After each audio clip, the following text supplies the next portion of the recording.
When I walked out of my house with one old suitcase in my hand, my family thought I was making the biggest mistake of my life. My son looked at me like I had lost my mind. My daughter smiled sadly, like she felt sorry for me. They believed I was too old to start again. They believed my best years were already behind me. But what they did not understand was that sometimes a person does not leave because they stopped loving their family. Sometimes a person leaves because they finally remember they deserve to love themselves too. My name is Angela Williams.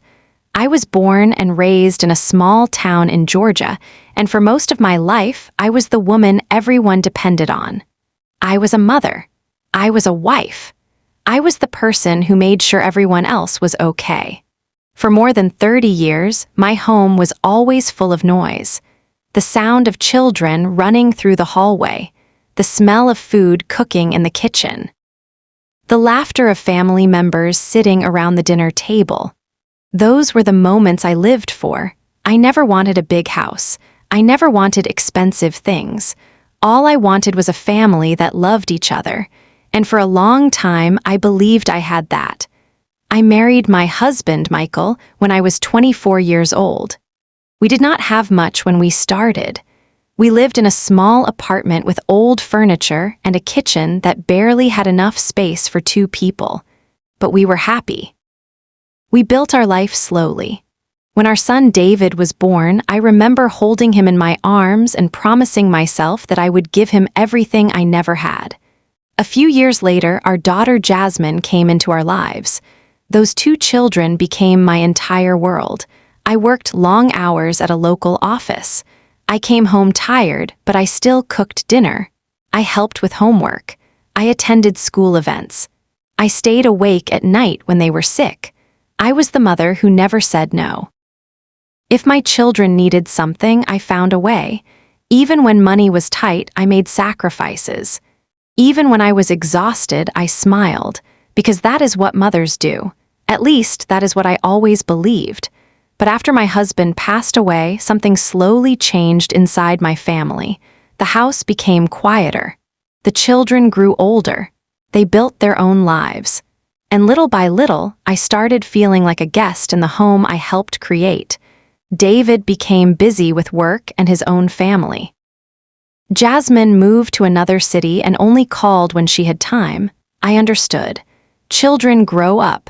They have responsibilities. I never wanted to hold them back. But what hurt was not that they became busy. What hurt was that they stopped seeing me. They stopped asking how I was doing. They stopped noticing when I was tired. They stopped remembering that I had feelings too. After my husband died, I moved in with David and his family. He told me it would be better for everyone. "You shouldn't be alone, Mom," he said. At that time, those words meant everything to me. I thought my son still needed me. I thought I was finally going to spend more time with my family, but I slowly realized something. They did not need me as a mother anymore. They needed me because I was useful. I cooked meals. I cleaned the house. I watched my grandchildren. I helped whenever they asked. And I did it because I loved them. But love can become painful when only one person is giving. I remember one evening sitting alone at the kitchen table after everyone had gone to sleep. The house was quiet. There was a cup of cold tea sitting in front of me, and for the first time in many years, I asked myself a question. When did I stop living my own life? I did not have an answer. I only sat there in silence, looking around the kitchen, looking at the pictures on the refrigerator, looking at the home where I had given so much of myself. And deep inside, I felt a small voice telling me something. Angela, you are still here. You are not just a mother. You are not just someone who takes care of everyone else. You are still a woman with dreams. I ignored that voice for a long time. Until one day, my own family gave me a reason I could no longer ignore it. A reason that changed everything. The day everything changed started like any other day. I woke up early before everyone else. That had always been my habit. Even when I was younger, I liked those quiet morning moments before the world became busy. I would make my coffee, sit near the kitchen window, and watch the sunlight slowly come through the trees. Those small moments gave me peace. But living in my son's house, even peaceful moments started feeling different. I was no longer waking up in a place that felt like mine. I was waking up in a place where I felt like I had to be careful. I had to think before I spoke. I had to think before I touched anything. I had to remind myself that this was my son's home, not mine. That morning, I was making breakfast when my daughter-in-law, Rachel, walked into the kitchen. She looked tired. I understood that. She had work. She had children. She had many responsibilities. I never wanted to make her life harder. "Good morning," I said softly. "Good morning," she replied. Her voice sounded different, not angry, just distant. She opened the refrigerator and looked inside. "Mom Angela, did you use the groceries I bought yesterday?" I looked at her and smiled a little. "Yes, I made dinner last night. I thought everyone would enjoy it," she sighed. "I wish you would ask first." Those words surprised me. I put the spoon down. "I'm sorry, I didn't know it was a problem." She looked away.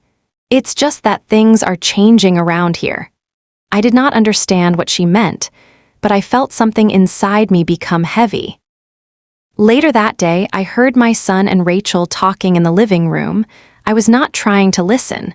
I was only walking by when I heard my name. "David, I don't know how much longer we can do this," Rachel said. My feet stopped moving. "Mom is not trying to cause problems," David answered. "I know," Rachel said, "but this situation is becoming difficult." I stood there quietly, waiting for my son to defend me, waiting for him to say that I was his mother, that I belonged there. But then I heard something that hurt more than I expected. "Maybe we need to talk to her about finding another place." I felt like the air disappeared from the room. I walked away before they saw me. I went into my bedroom and closed the door. I sat on the edge of the bed. The same bed where I had folded clothes, read books, and cried many quiet tears. I tried to convince myself that I had misunderstood. Maybe they were only talking. Maybe they did not mean it. But deep down, I knew. Something had changed. That evening, everyone sat at the dinner table, the same table where I had cooked hundreds of meals. I looked at my son. I looked at my grandchildren. I wanted to ask him, "Do you really want me to leave?" But I stayed quiet, because mothers sometimes stay quiet when their hearts are breaking. We protect the people who hurt us because we still love them. A few days passed. Things became colder. My son avoided serious conversations. My daughter-in-law became more distant. Even small things started making me feel unwanted. One afternoon, I accidentally dropped a glass in the kitchen. It broke on the floor. It was only a glass, nothing important, but the look on Rachel's face made me feel like I had broken something much bigger. "Angela, you have to be more careful," she said. "I'm sorry," I whispered. I cleaned everything up. But later that night, I cried quietly in my room, not because of the glass. Because I realized I was becoming afraid to make mistakes in a place where I was supposed to feel safe. A few weeks later, my son finally sat down with me. I knew the conversation was coming. I could feel it. He sat across from me at the kitchen table, the same table where I had helped him with homework when he was a child. "Mom," he said. I looked at him. "Yes." He took a deep breath. "I think it might be better if you find your own place." Even though I expected those words, hearing them still hurt, I looked at my son's face. The face I had kissed when he was sick. The face I had smiled at when he graduated. The face I had prayed over every night. And suddenly I realized something. My son was not asking me to leave because he hated me. He was asking me to leave because he had forgotten what I meant. And that was a pain I did not know how to explain. I nodded slowly. "Okay," I said. He looked surprised. "Mom, I hope you understand." I forced a small smile. "I understand more than you think." But inside, something was changing. For years, I had been waiting for someone else to choose me. That night, I decided I was going to choose myself, and that decision would change my life forever. The morning I left my son's house, I did not make a big announcement. I did not cry in front of everyone. I did not ask anyone to stop me. I simply packed my things quietly. A few clothes, my important papers, some old pictures, and the small jewelry box that belonged to my mother. That was all I needed. While I folded my clothes, I looked around the room one last time. It was strange. I had spent years trying to create a comfortable place for my family, but now I was leaving with only a few bags. I touched the walls gently and whispered, "Thank you for giving me a place to rest." It may sound strange, but I was saying goodbye to more than a room. I was saying goodbye to a chapter of my life. When I walked into the living room with my suitcase, my son was sitting on the couch. He looked at me. For a moment, I thought he might say something. Maybe he would ask me to stay. Maybe he would tell me he changed his mind, but he only looked down. "Mom, are you sure about this?" I took a deep breath. "Yes, David, I am." My daughter-in-law stood near the kitchen. She looked uncomfortable. I could tell she did not know what to say. My grandchildren came running toward me. My youngest grandson hugged me tightly. "Grandma, are you coming back?" My heart broke when I heard those words. I hugged him and smiled. "I will always be your grandma. Nothing will ever change that." I wanted to cry, but I held my tears because I did not want my grandchildren to remember me as someone who was broken. I wanted them to remember me as someone who was strong. Before I walked out the door, I looked at my son one last time.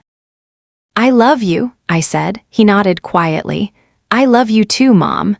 Those were the last words we shared that day. The door closed behind me, and I stood outside with my suitcase, my heart full of sadness and my future completely unknown. The first few nights were the hardest. I rented a small apartment on the other side of town. It was nothing like the home I once had. The kitchen was tiny.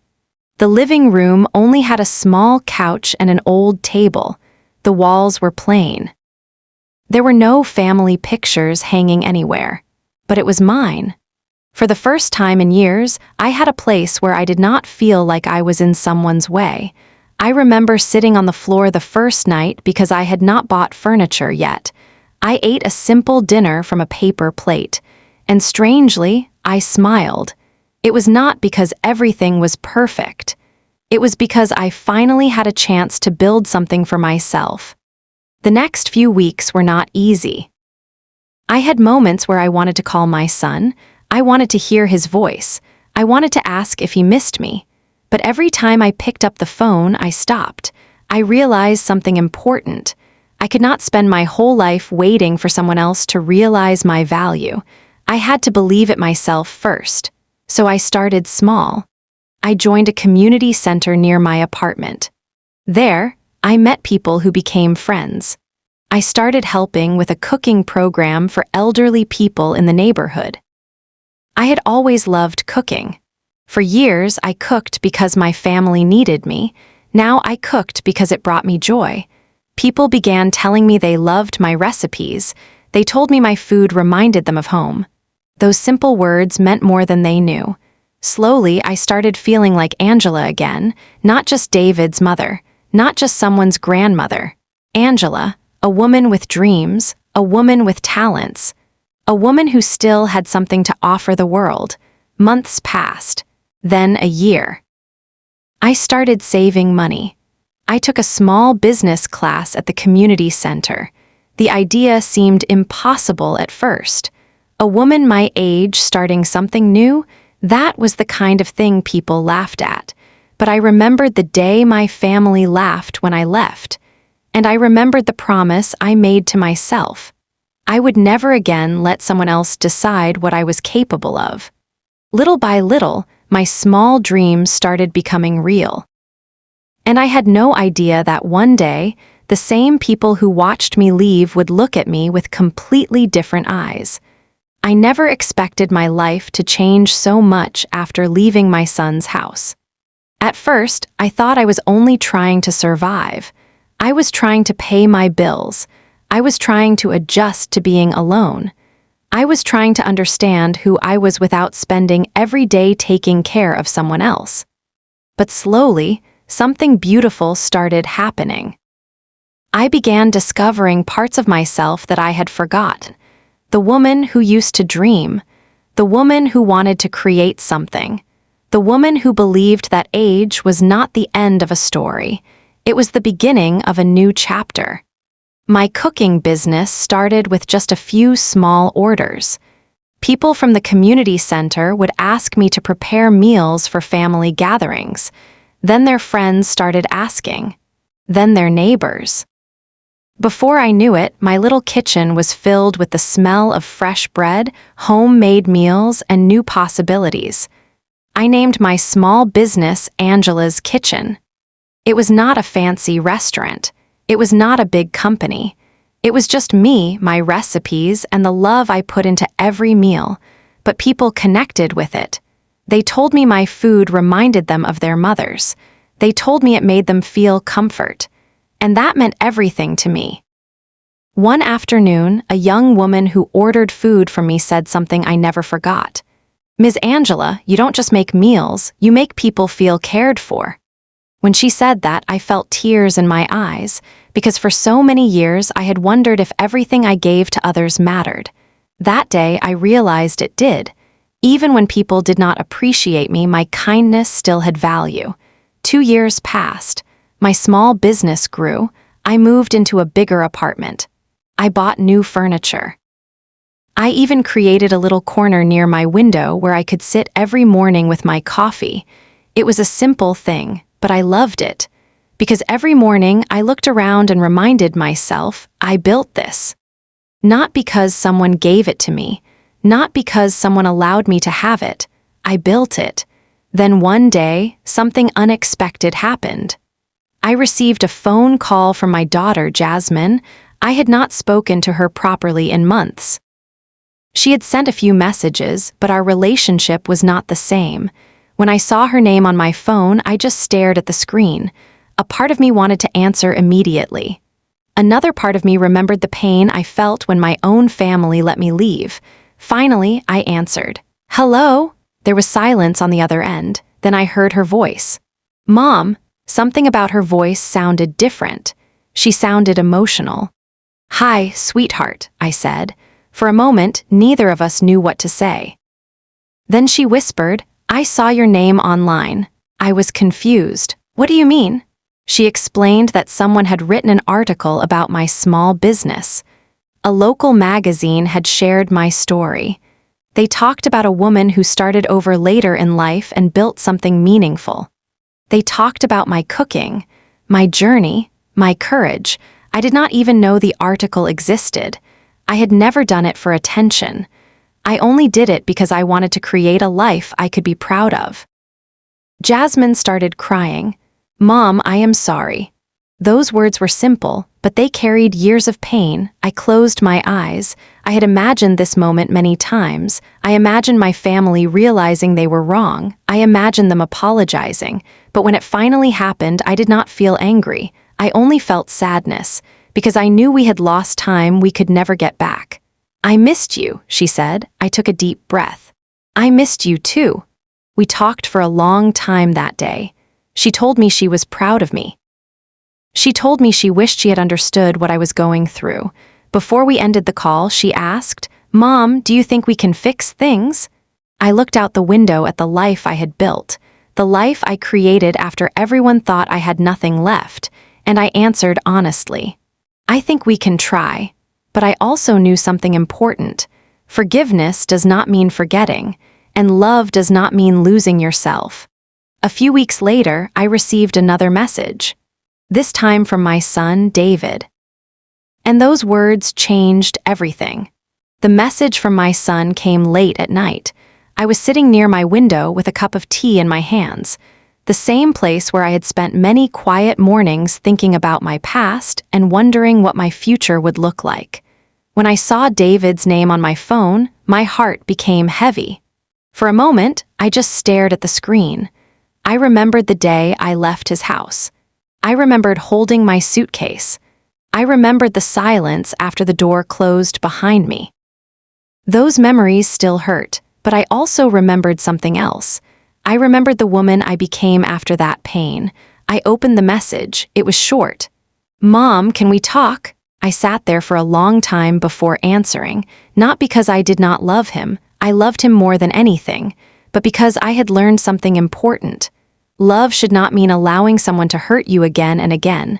After a few minutes, I replied, "Yes, David, we can talk." The next day, he came to my apartment. When I opened the door, I saw my son standing there, but he looked different, not because he had changed physically, because his eyes looked different. He looked like someone carrying regret. He stepped inside and looked around. He saw my pictures, my small business awards, the shelves filled with cookbooks, the little space I had created for myself. "Mom," he said softly, "I had no idea." I smiled gently. "No idea about what?" He looked down. "About how much I hurt you." Those words were difficult to hear, not because they were painful, because I had waited so long to hear them. He sat down and took a deep breath. "I thought you needed us. I thought we were helping you by letting you stay with us." I listened quietly, but I never stopped to think about what you needed. His voice became emotional. "You spent your whole life taking care of everyone, and when you needed us, we made you feel like a problem." I looked at my son. The little boy who once held my hand was sitting in front of me as a grown man finally understanding his mother. "I never wanted you to feel unwanted," he said. I nodded. "I know, David." And I meant it, because sometimes people hurt us not because they do not love us. Sometimes they hurt us because they forget to see us. That day, we talked for hours. We talked about the years we lost. We talked about the things we should have said. We talked about forgiveness. And slowly, our relationship began to heal. Not overnight, not like a movie where everything becomes perfect in one moment. Real healing takes time. It takes patience. It takes honesty, but we were willing to try. A few months later, my whole family came to my apartment for dinner. I cooked all my favorite recipes, the same recipes that started my new journey. My grandchildren sat at the table laughing. My daughter helped me in the kitchen. My son carried plates and told me how proud he was. At one point, I looked around that table. Years ago, I thought leaving meant losing my family, but I learned something. Sometimes distance helps people understand what they could not see when they were too close. My family finally saw me, not just as a mother, not just as someone who cooked, cleaned, and helped. They saw me as Angela, a woman who had dreams, a woman who had strength, a woman who was still growing. Today, I still run my small business. I still wake up early. I still make my coffee near my window, but now I do it with peace. My life is not perfect. No life is, but I am proud of the woman I became. Looking back, leaving that house was one of the hardest things I ever did. I walked away feeling forgotten, but I found myself along the way. And if there is one thing I have learned, it is this: never believe that your story is over just because someone else stopped believing in you. Sometimes the chapter that feels like the end is actually the beginning of something beautiful. Your age does not decide your worth. Your past does not decide your future. And your value does not disappear just because someone fails to see it. I left home with one old suitcase and a broken heart, but 5 years later, I had something much more valuable.